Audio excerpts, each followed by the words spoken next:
Welcome to Whitetail Rendezvous Podcast. This is Bruce Hutchin, host and executive producer.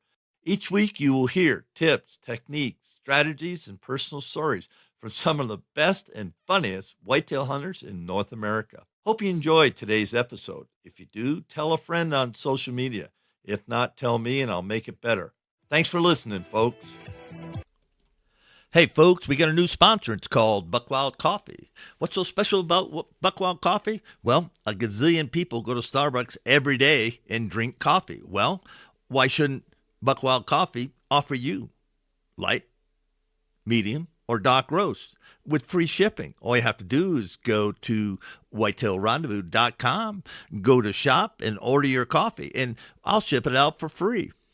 Hey, thanks so much for visiting Buckwild Coffee. The best brew in the West, the best brew around the campfire, the best brew in the hunting shack, the best brew anywhere. Buckwild Coffee. Get yours today. This is Whitetail Rendezvous Podcast, episode number 420. Hey, folks, we're heading out to central Nebraska, actually north of I-80, and we're going to connect with Jason Obermiller. Now, Jason has created something that he calls everything you need in one bag. What's everything you need? Well, you need a deer attractant. Everybody knows deer like to come to someplace there's food. The other thing is minerals and the importance of minerals. And Jason shared something with me that I really didn't realize. It's that during the months of January, February, March, that's when the bucks take the mineral out of the soil and they put it and store it in their bones. Why'd they do that? Because in June, July, and August, they're growing horns. And so there's a big connection, what happens in the wintertime and early spring to how big that Mr. Wonderful is going to be for you. So sit back, relax. Jason's got a lot of tips, techniques that he's going to share how to grow big deer. Welcome to part 2 of our Whitetail Rendezvous webinar series. We're going to head to Loop City, Nebraska, and we're going to connect with Jason Obermiller. Now, Jason is the founder of Rackology. Jason, welcome to the show. And hey, let the people know a little bit about you before we get into the program. Thank you, Bruce. Well, I'm originally from Loop City, so I haven't really strayed too far from home. I'm a high school science teacher, and I guess that's kind of leads into, how kind of Rackology was founded. I was doing my master's in biology on antler growth, and just really extend it from there. I'm also a professional taxidermist, which helps to, really tie things together from the standpoint of, I see a lot of these deer every year, the antlers that come through my shop, and I ask a lot of questions as far as what they're feeding, if they're feeding anything. And that really gives me a lot of insight on, on their deer as far as, what happens if they're only feeding this and what happens if they're only feeding that. And it's been a really great tool for me to, literally see hundreds and hundreds of deer to, kind of compare the results of what I've been finding.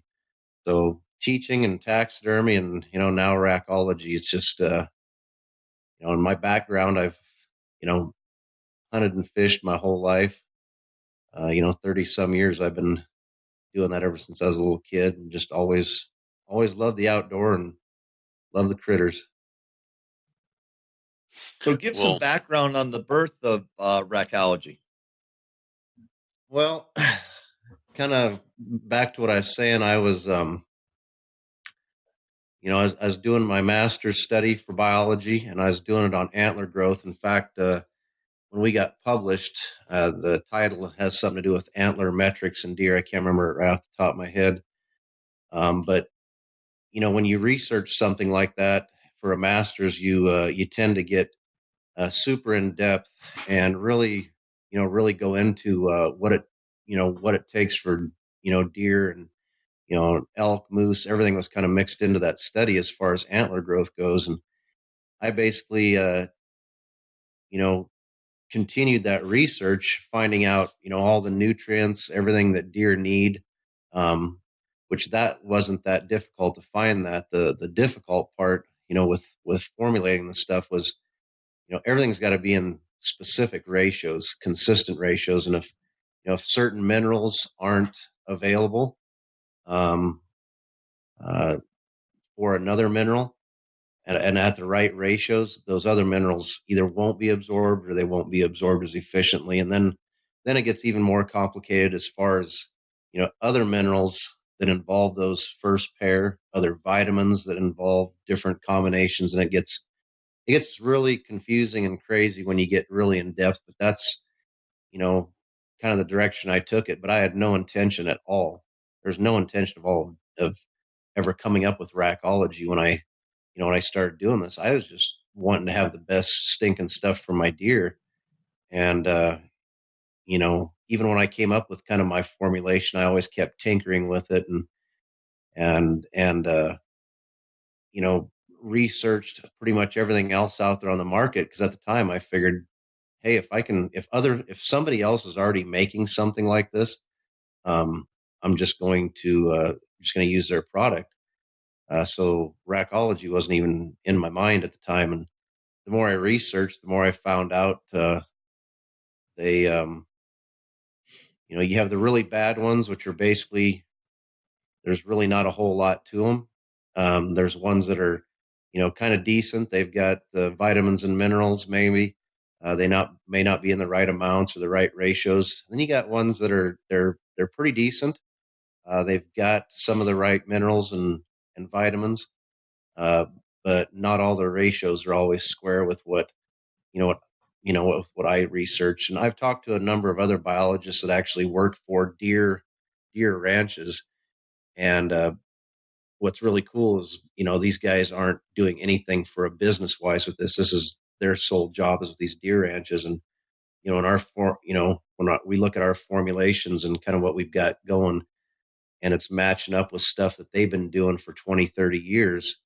Um, you know, there's been a few little differences, but it's based off of them having pen raised deer versus, us targeting more free range, which, we've actually started to get into the pen raised stuff. We've sent some product, some pen raised for deer and for elk. We're in a pretty decent sized elk ranch right now, which, when we kind of see what the results are with these guys is kind of when we'll come out more with what, with what we found with them. But that's really how Rackology got started, is just off of, me wanting the best thing for my deer and not being able to find it. So I started making it, and word kind of spread. My partner, Eric, who's the agronomist, he, was having this stuff, eventually started getting it bagged. And, kind of the pushover was, I went in there one day to, pick up a few bags to go put some out. And he says, well,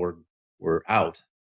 And I'm like, what do you mean you're out? And he says, well, I just sold your last bags here the other day, and I forgot to let you know. And, at first I wasn't upset, but I was a little bit, I don't know what the word was for it, anxious, because I was wanting to put the stuff out for myself. I mean, that's why I came up with the stuff, not to sell it.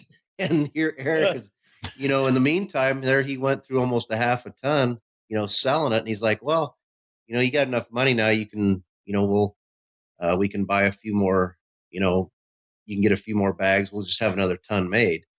I mean, he wasn't selling it for but peanuts, I think, at the time. And one thing led to another, and it happened again. And finally, he's like, I think you need to think about doing something with this. And I told him at first that I really didn't want to, because, I had I had some years of researching into this. And I kind of, like last time we talked, I kind of felt like that, whatever sitting over my brew pot, and I didn't want anybody to know what it was.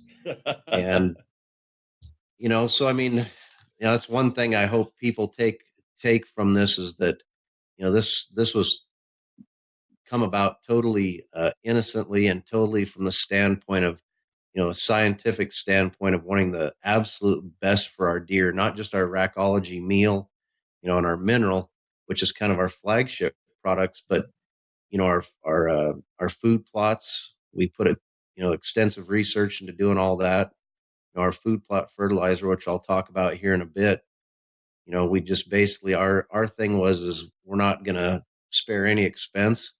We want the best of the best, and now obviously making it as the most reasonable price as possible for customers, because most of the hunters out there are like us. We can't afford to go out and spend thousands of dollars on stuff, or let alone even if you just go into a store to buy a small bag. So, some of that stuff for just this little bag's like 20 some $30 for an attractant, and that's just not that's not what we set out to do. So, Bob. It's I think about for the folks that are listening and trying to bring a solution to their problem, and they're, let's say they buy your product and so on. I think there's probably an expectation on time frame.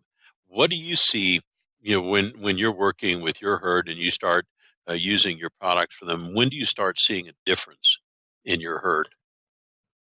Well, I mean, that's the thing with you watch TV, and I think hunters have been, I don't want to say tricked, but or fooled, brainwashed. I mean, there's a lot of words that come to my mind over the last few years that, buy this and, you'll grow 200-inch deer, and buy this, it's the best thing, and blah, blah, blah.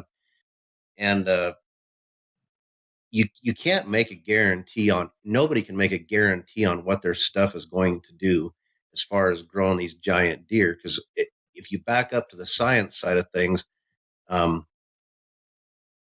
you can only grow, number one, what the deer is genetically capable of growing, and the number two, you got to have the right stuff available for them. So with that said,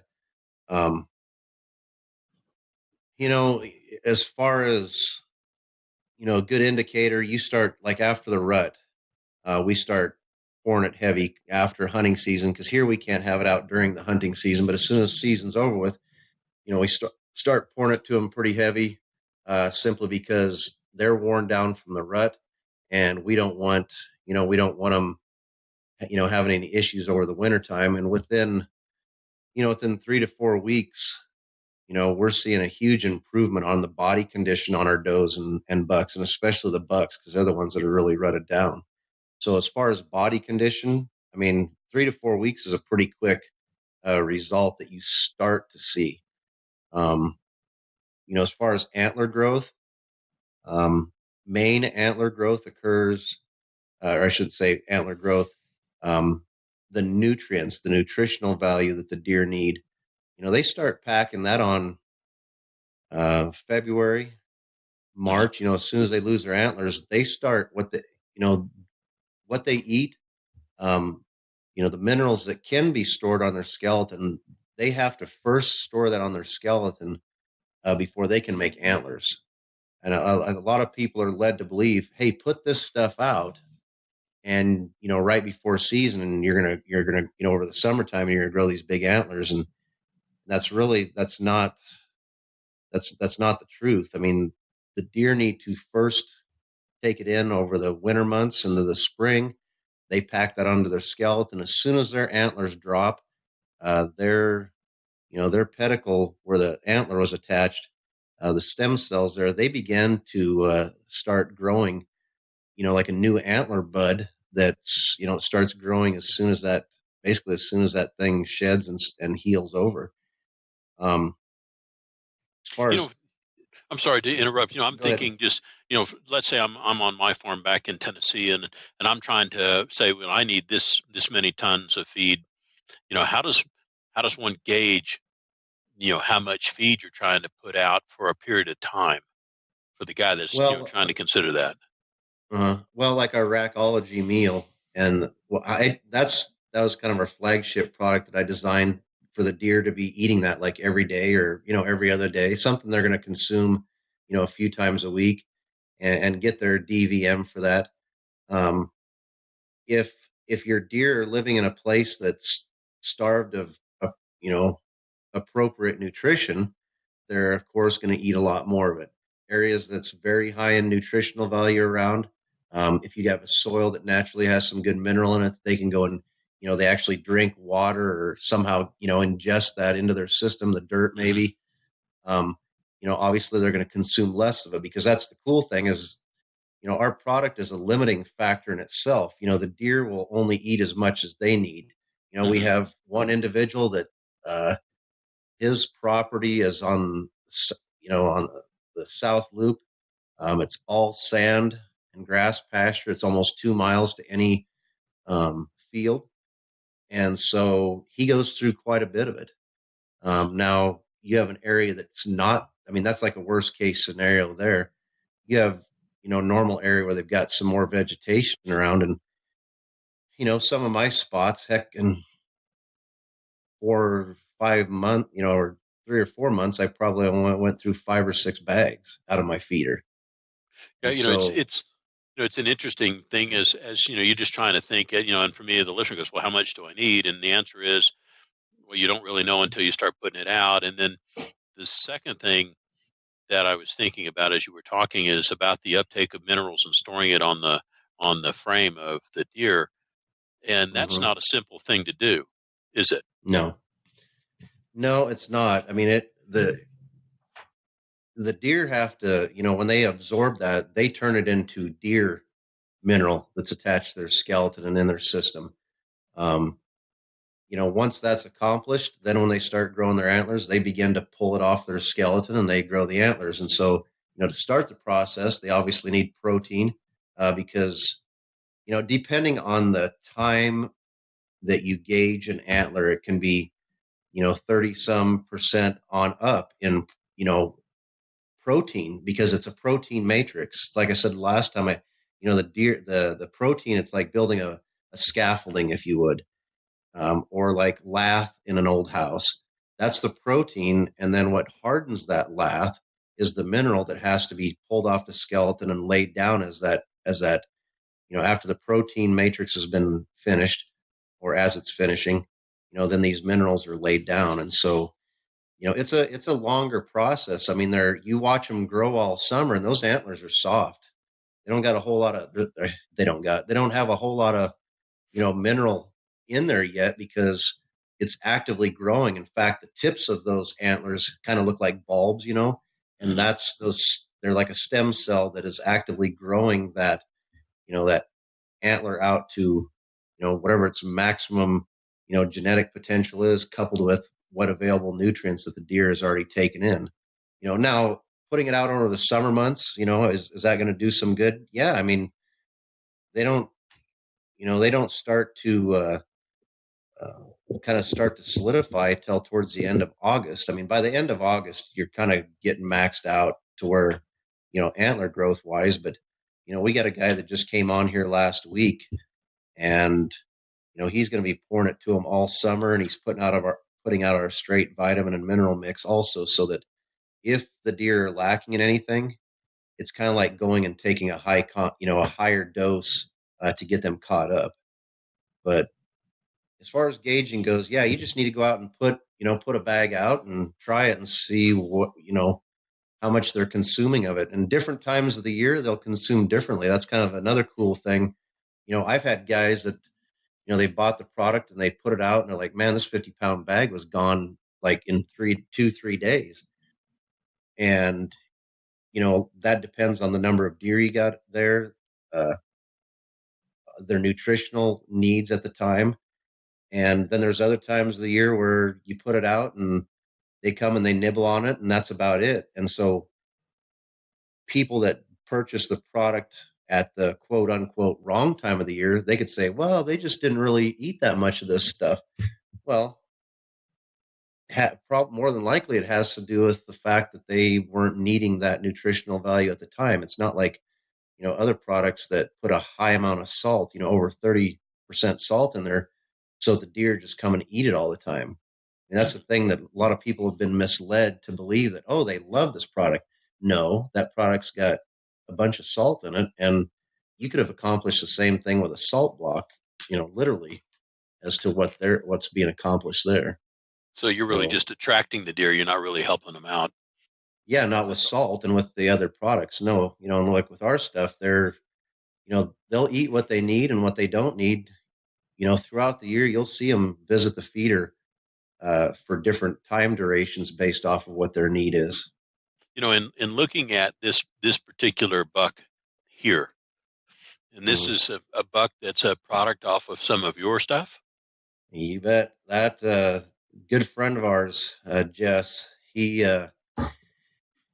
actually, I think on our website or our Instagram, or both actually, and Facebook, we've got some pictures of him that he gave us as a 2.5, 3.5, then him as a 4.5-year-old deer.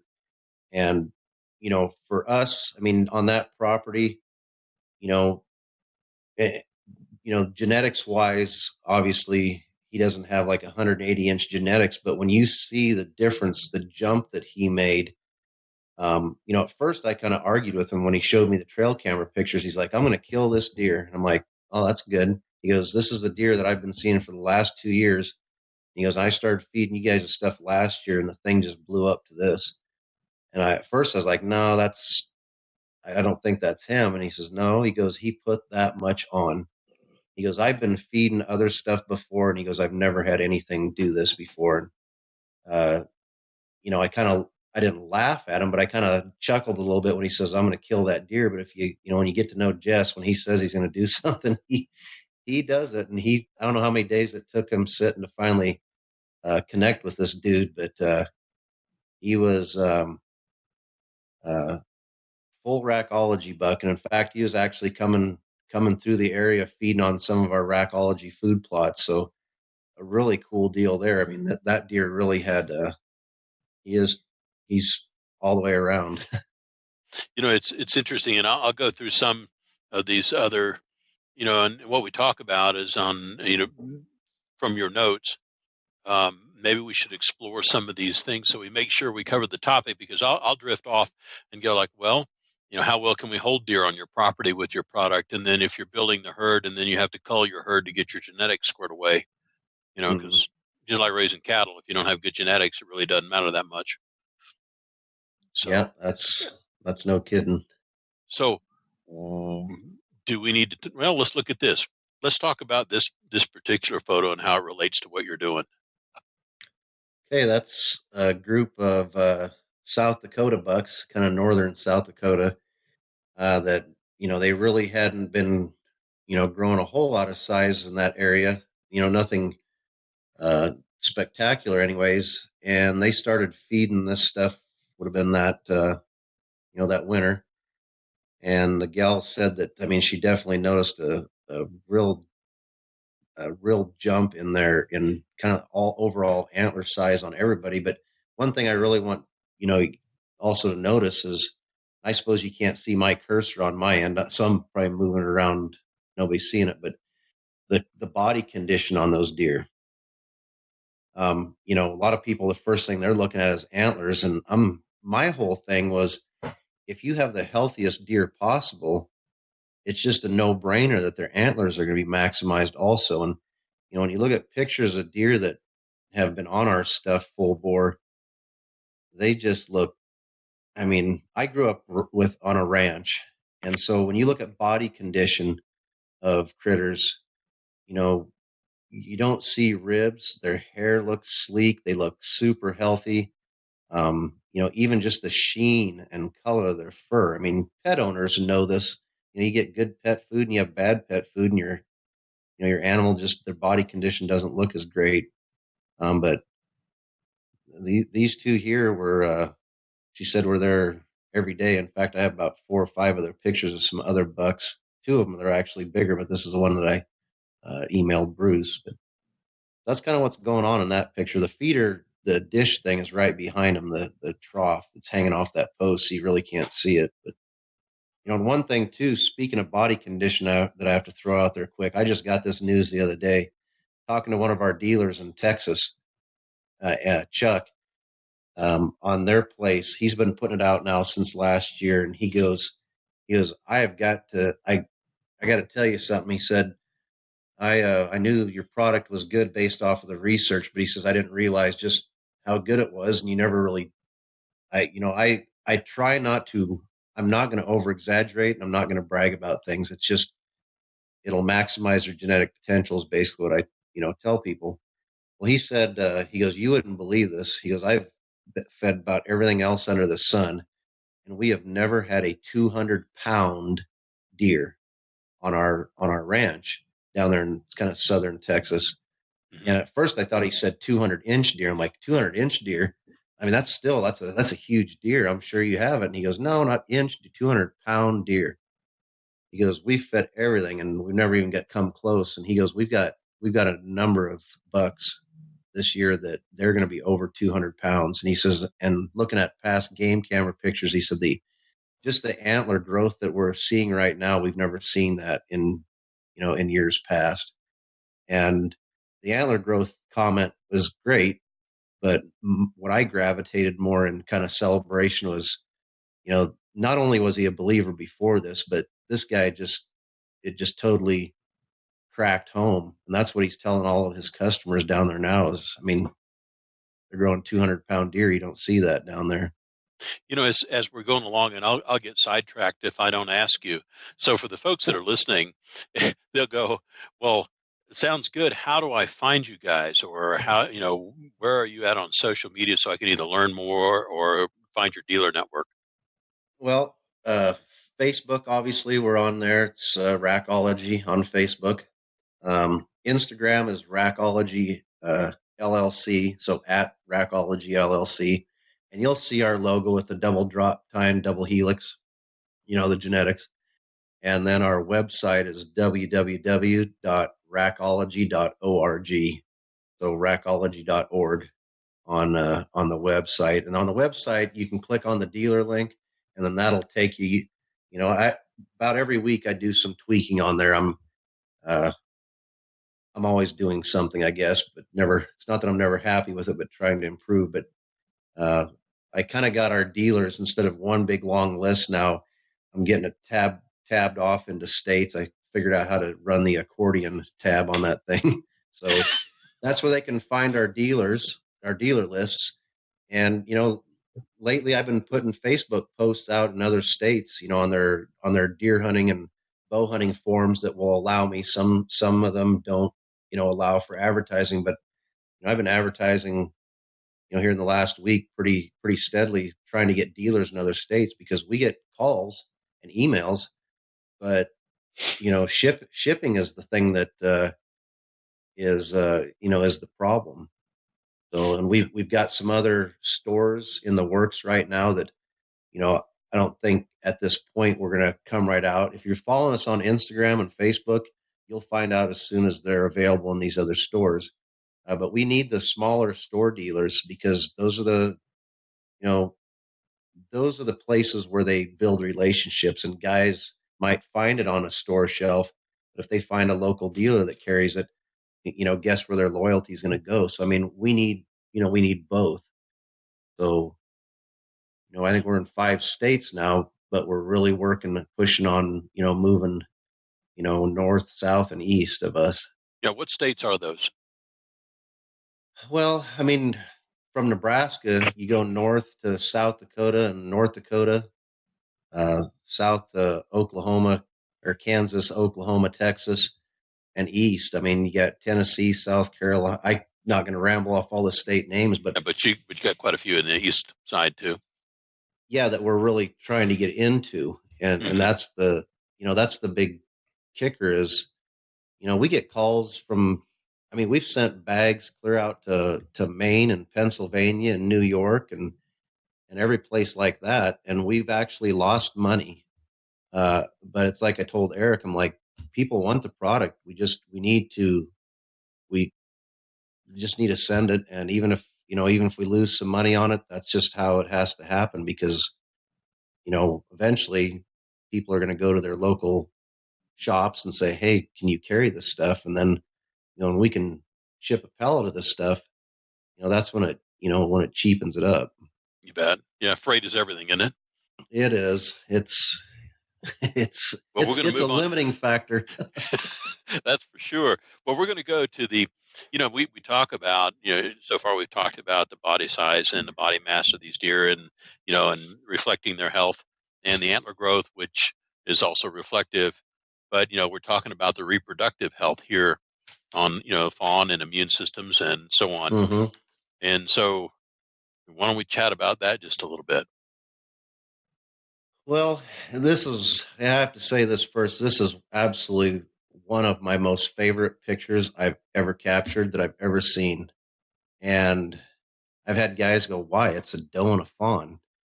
They're wanting these big racks. And I mean, antlers are cool, but I mean, this right here it epitomizes, my vision of rackology. And that's, you know, from the feeder to the doe to the fawn. You got them all lined up right there. The only thing missing, which I actually have a picture, the buck is on the left side. But I didn't want to focus so much on the buck. I wanted that shot right there. And it was just to me, it's just one of the coolest pictures that we captured. And it just kind of the epitome of this is, if you were to take the same buck and the same doe, in a real world, we can't do this, but if you were to take the same buck and the same doe and have them, twins, so to speak, and this buck and doe never touched rackology, this buck and doe identical, that's what they grew up on. What you'd notice is as these animals produce egg and sperm, the better their nutritional value, the healthier the sperm and egg are. And, really your big bucks, because that's what people are interested in, your big bucks at age 4.5, 5.5 on, their antlers, their frame, everything about them is kind of decided when they're still a sperm and an egg, because the healthier that buck and doe are at conception, and their gametes are, which is the fancy word for sperm and egg, gametes. The healthier they are, the healthier that fetus that's growing is going to be, and the better jump start that animal is going to have on life. And so, this fawn was conceived on it, and obviously, you got it going through the cycle right there before your eyes. I think for folks, I've got a bit of a background in biology myself, and I think about, just genetics, and you can do as much as you can to take and optimize what the genetics will provide. If you don't take and do some degree of management of what you shoot and what you cull, you're only going to get as good as the genetics will allow. Mm-hmm. So, and I think about survivability, in the marketplace for these guys. Mm-hmm. So an interesting shot. And then you have this one. These are some of the big boys. Yeah, these are, well, the guide that sent me those, that's not his big boys, because he knows that we're putting this stuff out on Instagram and Facebook, and in the deer guiding industry, it gets real secretive as far as what you got and what you don't got. And if people are following us and they recognize something that they've seen or they know is in the area, there's obviously, they don't want those tip-offs. But yeah, these are a couple of good growers. I mean, they're, by his standards, the one on the right, maybe a shooter. The one on the left, I doubt that they would probably take where they're hunting at. They're in Kansas, but he's been putting that out now for well over a year. In fact, I think he's going to, and this summer he's actually putting out all of the, our food plots and using our Foodplot fertilizer. But these are some really good deer that he's grown that most people would shoot. And evidently he told me that these deer were at the feeder all the time. They were kind of hogs. He said they'd run the other deer off a little bit, but he's got 4 or 5 feeders. When we think about on the food plots, so we're talking about genetics and we're talking about feed, and now we're transitioning to the plots and how you can affect not just by feeding, but also on the nutrients coming out of the ground. So let's chat about this. Yeah, this is just a couple of weeks ago, actually. I I got the grass killed back here about a month ago. Eric and I finally had the chance a week ago to go out, and we rented a tractor tiller combo, and got the plot all tilled up. And as you notice, there's a lot of pretty heavy grass there. So we actually went over the thing 2 or 3 times to get it tilled in good. Um, Eric's planting our sanctuary plot mix there, which is a very good combination of perennials and annuals. Kind of gives you the best of both worlds without, going full bore one way or the other. This one here is the two plots together were about a quarter acre. So this one here is obviously about an eighth of an acre, but we tilled it up. He's hand broadcasting that with a whirl. Whitetail Rendezvous is pleased to announce a partnership with GoHunt.com. Who's GoHunt.com? Well, if you're a DIY hunter, you need the information at GoHunt.com/insider. Why? Because it provides 4,200 profiles, every unit, every species, and every season. Furthermore, they give in-depth analysis, interactive maps, unit access, and seasonal trends. Draw odds are very important, and they give you the most accurate information in the business. All this is available when you go to GoHunt.com/insider. Make sure you use promo code WR when you join Insider. You'll get a $50 gift card for GoHunt.com Gear Shop. All in all, if you're hunting out west in 2018, GoHunt.com Insider is where you need to be to get all the research information. When you use promo code WR, Whitetail Rendezvous receives a small commission from GoHunt.com. Bird spinner, and I think he had the trigger thing set on about 2. But what food plots are something that we've obviously Eric being an agronomist, I mean, kind of makes me think, there's a lot of food plot material on the market, and believe it or not, food plots still take some research, and some companies have umpteen different food plots, and it kind of, you go to the store and you look at what's available, and you kind of stand there and have to scratch your head like, what do I plant, or what do I even want to plant? And we tried to simplify it as simple as possible. We got an annual brassica mix, which is a really great, full bore forage for. I mean, you can plant the stuff in the spring and it'll grow great and be food over the summertime. But the highest nutritional bang for your buck would be, planting a thing early fall and getting a really heavy growth for those deer throughout the fall months. Our perennial blend, you can get that in early spring or in late fall, whenever you want to start it. And then that's going to, you're going to have a very long-term plot there. This sanctuary that we're putting out, it's going to get a lot of good growth right off the bat with our annuals, and give the deer immediate forage over the spring and summer months, which will then lead into these the perennials into the fall months. And then eventually you can just leave it as a perennial plot. If you want to overseed with some more perennial seeds, you can.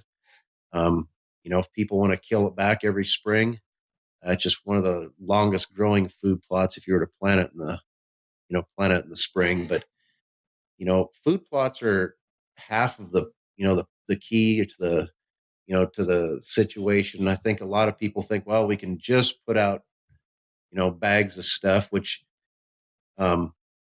that's kind of how I formulated our Rackology, so that people that can't or don't put out food plots will get the maximum amount of nutrition. But food plots are something that if you can put them out, you really need to, because they, it's the most natural way for deer to consume nutrients.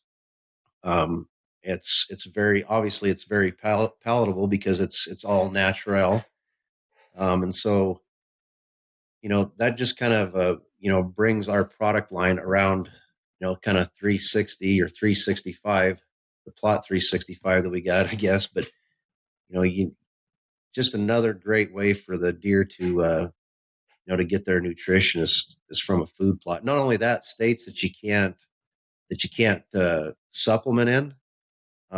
This is the only way the deer are going to get some good nutritional value, And then to take it a step further, that's really why we um, went full bore formulating our fertilizer, which I don't know if you want me to go Oh, on to sure. that yet or not. Yeah, and what I was thinking as you were talking is, you've got the feed on Rackology, and then I was thinking, if you've got your food plots and your feed, does your feed then aid in the uptake of nutrients from your food plot as a complement? Because I was thinking about the micronutrients. Yeah, well, some of the ingredients that we've got in our Rackology meal and our vitamin mineral combo um, are geared for um, it's kind of like you could call it a prebiotic. It's something that gets the gut room and ready to start digesting more efficiently. So yeah, I mean, having that in combination is the best of both worlds. If people can afford to do everything, I mean, obviously, the more you do, the better it's going to be, to a certain extent. But it does complement each other. And on the same token, eating, from the food plot, that roughage is good for the deer too. I mean, I just have to say that they both would complement each other, really. You know, For the hunter out there that's trying to get an edge on his neighbor, he said, I want to make sure that I attract those deer to my property, and my neighbor hunts too. Do you find that this functions pretty well as an attractant? the food plot. The food plot in your supplement. Yeah. Oh yeah, oh definitely. That deer that you had a picture up there with Jess earlier, it he's got a very large volume of deer that hangs out on his place and is not going over to the neighbors very often. So does it hold deer there? You're darn right it does. And having that combination holds them even tighter. Places where you just have the meal, the Rackology out, you know, if they're needing the stuff, it's going to hold them there. Having greens on the ground is going to hold them there. Also, I mean, I'd say equally. And when you combine the two, if you don't give the deer any reason at all to leave, uh, they won't. Now, with that said, bucks, I've done a lot of research on this, a lot of research on radio collared bucks. I mean, they'll take a sabbatical, once, once a season, sometimes more, but kind of, one big trip, and that's kind of when you may lose some of your deer that might get shot, and that's, you know, bucks cut their feeding down sometimes by upwards as half, if not more, during the rut. They just don't eat. I mean, they've got other things on their mind. When So, in your work, and this is not necessarily on topic, but talk about the water availability. So let's say that this piece of ground in this picture here, water is a certain distance away, and versus having water, let's say over there by that feeder. Will as far as volume of water and proximity to water, um, travel patterns and so on. What were your observations when you were studying them?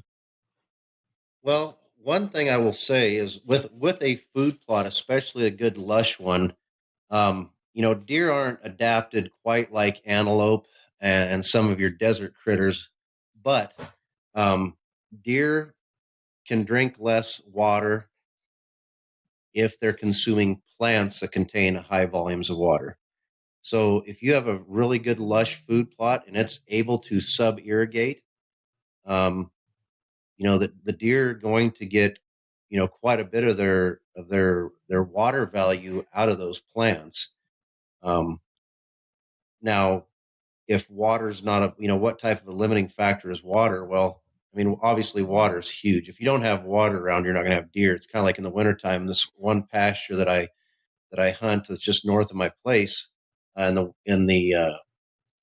the cattle get out, like in October, November ish, he shuts the tanks down. Well, there was absolutely no water out there in that whole section, and you can just tell that the deer move from being out in that tall grass, native grass. I mean, it's a great place to hide, and they'll go out there to bed and stay. But they've got to go about a mile to get to water. And so the majority of those deer are staying around the perimeter of that property and not in the middle. So, I mean, water is huge from that standpoint. The other thing that water is big on, and I was just talking with one of our customers the other day, he's out of state, and he got in on the tail end of an argument about, baiting spreading disease in other states. And I says, in the research I've done, what I found to be the biggest disease spreader is water. Like our vitamin and mineral mix, there's enough, couple things, there's enough minerals and the salt content and everything that's probably going to take care of, a number of viruses and bacteria that, they're going to only be able to live so long in that feed before they die because it's too dry and it's too nasty of an environment. Whereas water, I mean, most of these microorganisms can stay viable in that water for days and days, if not weeks. And so places that are very arid and have those tricklers or those guzzlers, those water deals that, people put out for deer, Mm-hmm. If all the deer are going to that 1 or 2 or 3 guzzlers, to me, that just screams a much larger disease potential than having a few piles of feed here and there. So I do get, the concern with, and I'm kind of getting off a topic here onto this other one. I mean, I do get the concern of feeding causing, maybe having any potential for spreading disease, but your water sources are, I feel, a more primary disease vector, even though it's not alive, than some food sources. And here's the other thing too: when deer are out eating, you watch them graze across the field, and 1 week they're all hitting this one little spot, so they're all exchanging saliva there. Then next week, a different type of a plant comes into season, and they're all in this one area, eating heavily, exchanging saliva there. So even your food sources are going to be an exchange. Even in nature, it's not like, a lot of people think that they're out there grazing and they got this whole pasture, whole whatever to graze on. Deer are very selective and picky about what they're eating at different times of the year. And so I'm more concerned disease-wise about water than I am about feed. But yeah, water is huge. Well, I did get off topic, and I apologize. But, it's interesting, you think about it as an add-on and an edge, and so we've now gone to, this is talk about what this one is. This is our Plot 365. It's our premium perennial blend. It's got a very good mix of, and this is one thing that I really had Eric's help with. Him being the agronomist, I knew what I wanted, but I want to make sure that, these were things that, what my research was leading him back, because I have a very intense background in biology. I went very deep into nutrition also. Not that I went so far as becoming a nutritionist, but I went really heavy into those avenues. And, I guess I'm one that when I feel like I may be a little weak in one area, I like to bring a professional on, and it just so happens, Eric's an agronomist. And, we got a number of different clover types that are in that, chicory stuff that's listed on the back. So it's not like it's a big secret for anybody's food plot. The ratios that Eric did come up with in there are something that I feel is kind of big, because a lot of times you don't stop to think, and this is where Eric's knowledge is huge. If I were just to put, 25% this, 25% that, 25, is that going to be good? And, the answer is no, because there are certain plants that you don't want in as high a volume, because they're a lot more aggressive growing, and they're going to take up more space, and they're going to choke your other stuff out. And so, ratioing of those seeds, is kind of a big thing that he really shed some light on for me. And, the other thing too was his selection of, not just any old clovers, what certain specific types, number one, number two, of those types, where that seed comes from. Also, plays a role in its viability.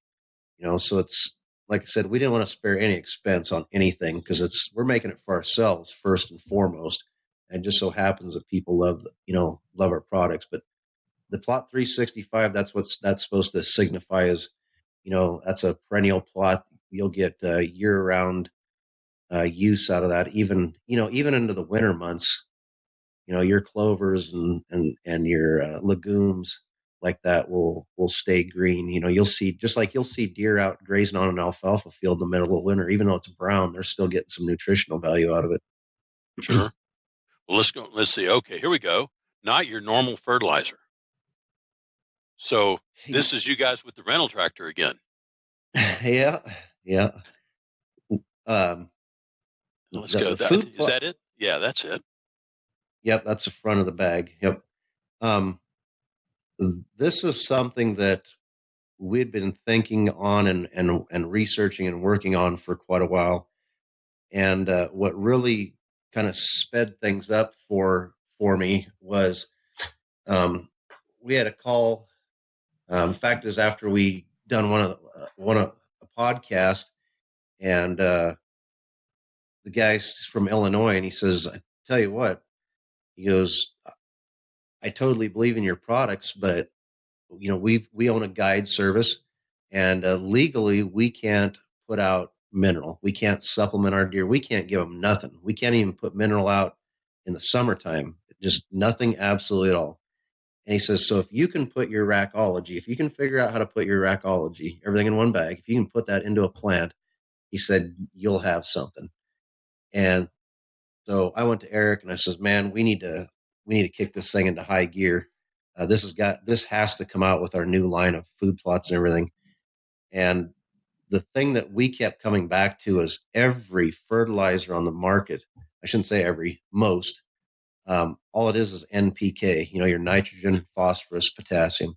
And plants need that for their own, everything from cell structure, the cellulose growth, chlorophyll, root and stem elongation. All those nutrients are super important for that plant. But as far as for the critters that are eating it, plants don't take in nutrition. They don't try and take in extra nutrition for the animals. They take in what they need, and as by default, they do absorb some from the soil. And that's why, animals have to eat X a number of plants in order to get their nutritional value. Well, what I wanted was not just your normal NPK. I wanted our Rackology as much as totally possible to be in those plants. And so, Eric, set out to, basically do that. And what we came up with is something that, it's as natural as possible, which is kind of crazy. It's got the fertilizer, part to it too, because the plants need that. But it puts in a number of those nutrients, those minerals and vitamins that normally a plant, when they're growing, some of these minerals are big enough that they don't cross the cell membrane as efficiently. Mm-hmm. And so what this does is it puts, like all of our Rackology products for the deer are chelated, which I noticed, it's funny. I actually noticed a number of competitors in stores now that I didn't see before are putting chelated on their bags. So I don't know if they chelated or if they're just putting it on there. And I'm not sure if we caused that or not, but it made me kind of feel good.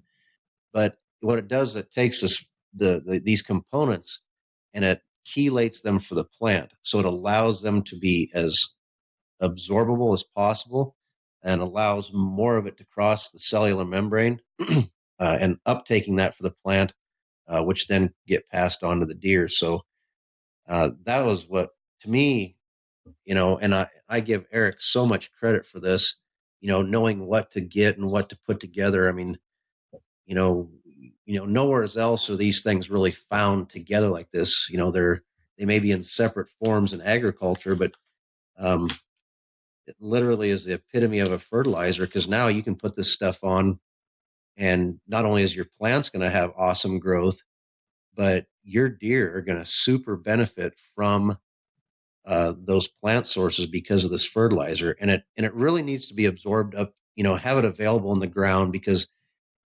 ultimately, as deer graze on those plants, they graze them off and they regrow, right?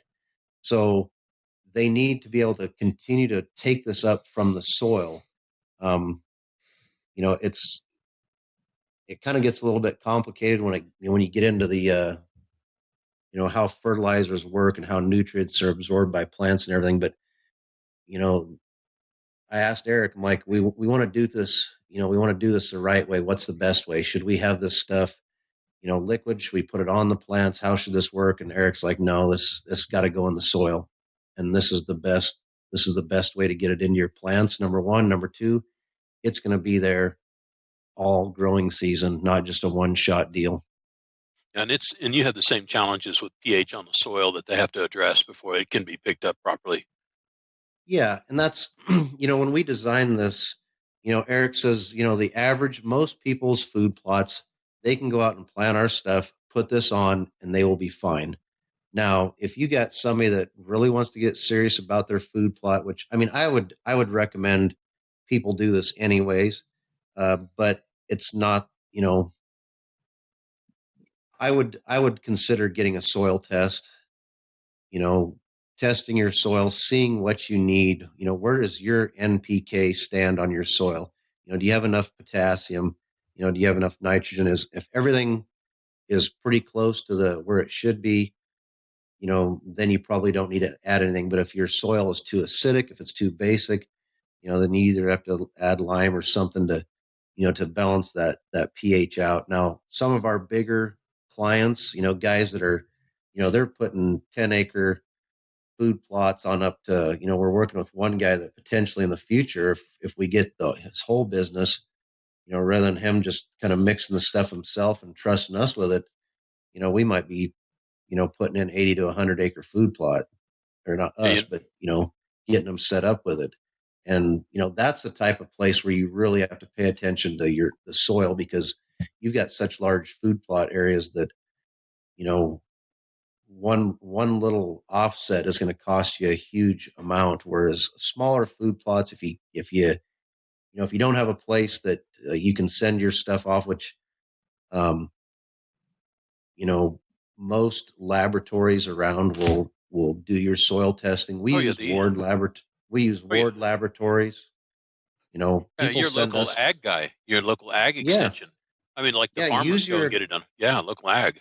Well, Eric's an agronomist, so you just find your local agronomist, give him the dirt. He'll explain to you how to do it. You'll probably want 4 or 5 different spots. You scratch off the top surface stuff, and you take, fill your bag from what's below it, and in 4 or 5 spots, and you give it to your agronomist, and they can pull a food plot analysis for you, or a soil analysis for you, and tell you what you're missing or what you got good. And so I don't know, probably weekly right now. One of these days, I told Eric it'll probably be a lot more. Guys call him a lot and say, here's what my readout is, or they'll email it to him, and then when he has a chance to look at it, he'll email them back and say, okay, you can put our fertilizer on. That's all you need to do, or put our fertilizer on, but add a little bit of, N, P, or K, or whatever. And so, we can get really down to the wire, if you want. And that's just kind of the cool thing of, when you got 2 professionals on board with you, you can call us and talk to us about, any of those issues, what you need, or what, any type of advice. That's something that we just offer free to our clients, whereas, anywhere else you'd get charged for a lot of that type of information or help. Do they email you, or do they phone call you? Everything. We get texts, we get emails, we get phone calls, we get messages through our website. So they come in a number of different ways. We did have had a few questions come through Instagram even. Well, it's interesting for me in the part of the world that I grew up in. The lime, you have to lime the farm all the time to take and get your uptake proper. So we're now going into the soil, a living entity, and I don't know if this is the proper thing to have on or not. Oh, it's one of our other great food plot blends. That's a Nebraska mix. That's our annual. So there's a number of types of grasses and brassicas in there. The brassicas end up getting really big and leafy, so they pretty much take over the spot eventually. That's why you really don't want them mixed very heavily with anything else. But any plants, soil health is everything. And that's what our fertilizer aims also to do. That's kind of another benefit that you're getting is not only you're putting everything in that soil for that plant, for that deer, the additive, the stuff that we have in our fertilizer helps to make the soil bacteria, the soil microbes, as healthy and happy as possible. And I know last time we spoke, did a podcast there with Bruce. I think I told this story where there's a university that did this study that they buried whitey tighties, cotton underwear, and they had one field that was a fully disked, and it was tilled every year. And then they had another field that was semi-tilled, and then another field that was totally, not tilled. They no-tilled it. So they buried 4 or 5 whitey tighties in each field. When they checked it a few months later, what they noticed was the field that had gotten tilled all the time when they pulled the whitey tighties out, there wasn't really even very many holes in it. In fact, they just kind of looked stained or soiled, so to speak, and which showed that there wasn't a whole lot of microbe growth in that soil because the cotton hadn't broken down, in the fully tilled field. It just kind of wrecked the soil. Then they've got the other field that was semi-tilled, and that one had had a few holes in the underwear, but not as many as the no-tilled field. When you leave those microbes alone and don't turn them around and expose them to oxygen all the time, because a lot of these are, they may be anaerobic or obligate anaerobes, and they, it kind of kills them back. And so those underwear were totally destroyed. All that was left was the elastic waistband. And to me, that really just signifies what real true soil health should look like. And that's, when all of your microbes are available, they're working as efficiently as possible, they're going to help your plant to take in more nutrients. So to till it all the time and to do that kind of stuff, it looks cool having a really nice, neat field or plot. But there's a lot to be said about no-tilling and having total soil health. I mean, I really can't say enough about that. I'm thinking here as we've been at this for a little while, and if there's somebody listening and they're going like, well, am I the ideal or the potential client for Rackology? So if you were to describe your ideal customer or consumer of Rackology, who is that person? What do they look like? Well, a couple things. First thing that comes to my mind is from the business standpoint, they call it branding. Not only just our logo and our name, but like big time with like, what are we? Who are we? What do we stand for?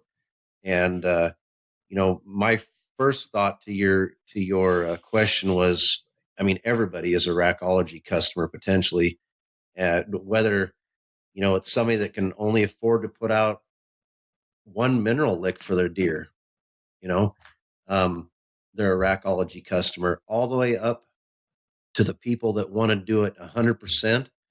And, they're year round using, most of the products. I mean, granted, if you only got one food plot, you're not going to put all 3 of our food plot mixes out there. But, for me, potentially everybody is a Rackology customer because, not only do we have scientifically researched products, from a biologist and agronomist, our branding is, we want people that are totally focused on their deer's health.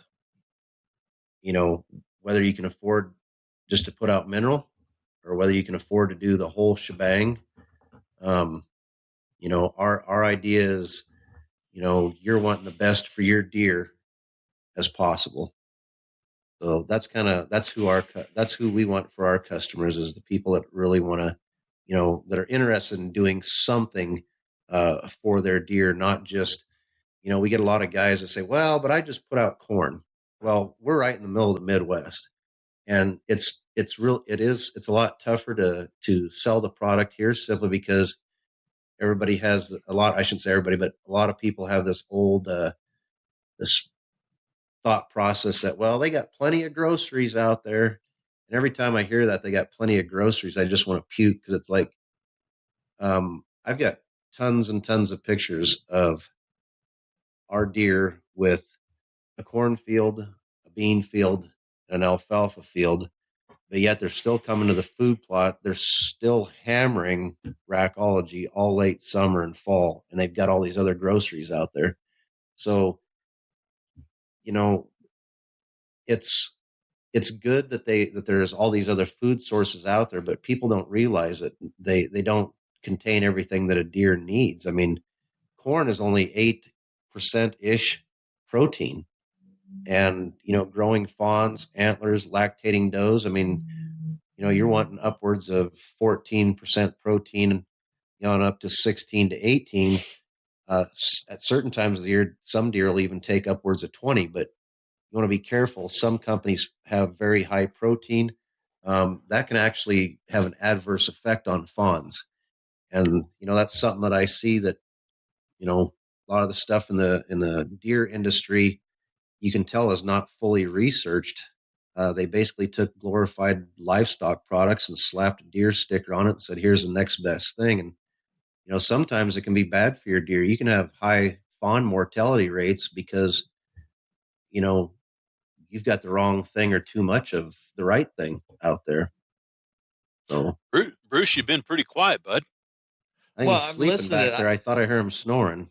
No, I wasn't snoring yet. But, Jason and Eric's not here, but when I first did the podcast, I came back to Bob, who's, doing a lot of things for Whitetail Rendezvous. And I said, these guys got it together. And you bring things to the table that some people don't know about, other people may know about, but they're not espousing that, because it's all knowledge. And what we want to do here at Whitetail Rendezvous is bring knowledge out and let people, percolate on it and digest it. And then the business is going to go wherever it's going to go with all our guests. But I'm just continually impressed with how you understand what the deer needs. And you're exactly right. Too much of a good thing is too much of a good thing and can destroy or kill deer. And so I thank you for that. We're a little bit over an hour, Bob. So last thoughts, Jason? Oh, I guess my final or overall thoughts are just, you need to step back, customer wise, need to step back and just kind of ask themselves. This is the first question we ask if we have somebody that's, semi-serious. It's not just wanting a little bag, is what do you want to accomplish? You have to ask yourself, what do I want to accomplish? Do I want, amazing food plots? Do I want to put out, meal and mineral? Do I, what do I want to do? Do I want to grow big bucks? Do I want the healthiest deer possible? Do I just want to be able to go out and shoot a deer? I mean, we got guys around here that, we tell them all the time, you can't eat the antlers. And then they complain because they never see any big bucks, but they're shooting all the little ones. And they're happy doing that, though. They go out there and that's what they want to do. And so kind of my final thoughts would be just, think about what you want to accomplish, with your deer.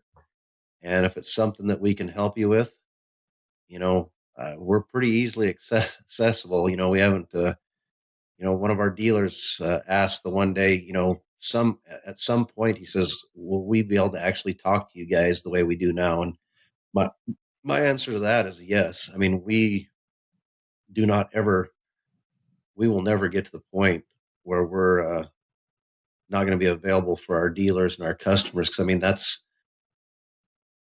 me, that's our niche, which is biology for job. That's what we want to accomplish and what we want to be there for is that, and making, have people see the results that we're seeing, not just for some big business thing to try and make a lot of money on. So, what do you want? What do you want for your deer? Hey, next up on the show is a good friend of mine from Wisconsin, John O'Brien. And John's got a company called Grandpa Ray Outdoors, and you've heard him a couple of times on the show. And I keep going back to John because he's always got something interesting to say about building a great deer herd, a balanced deer herd, a healthy deer herd, a deer herd that has some great competition for the bucks. The does are healthy, especially during when they're lactating and taking care of their fawns. So John brings a wealth of experience, over 26 years of experience to the table. So, hey, folks, we got a new sponsor. It's called Buckwild Coffee. What's so special about Buckwild Coffee? Well, a gazillion people go to Starbucks every day and drink coffee. Well, why shouldn't Buckwild Coffee offer you light, medium, or dark roast with free shipping? All you have to do is go to whitetailrendezvous.com, go to shop, and order your coffee, and I'll ship it out for free. Hey, thanks so much for visiting Buckwild Coffee. The best brew in the West, the best brew around the campfire, the best brew in the hunting shack, the best brew anywhere. Buckwild Coffee. Get yours today. Sit back, relax, and enjoy John O'Brien, Grandpa Ray Outdoors. Thanks for joining us. Be sure to tune in tomorrow for another episode of Whitetail Rendezvous, where you can listen and learn from the experts so you can be more successful on your next hunt. Until next time, listen, learn, and succeed.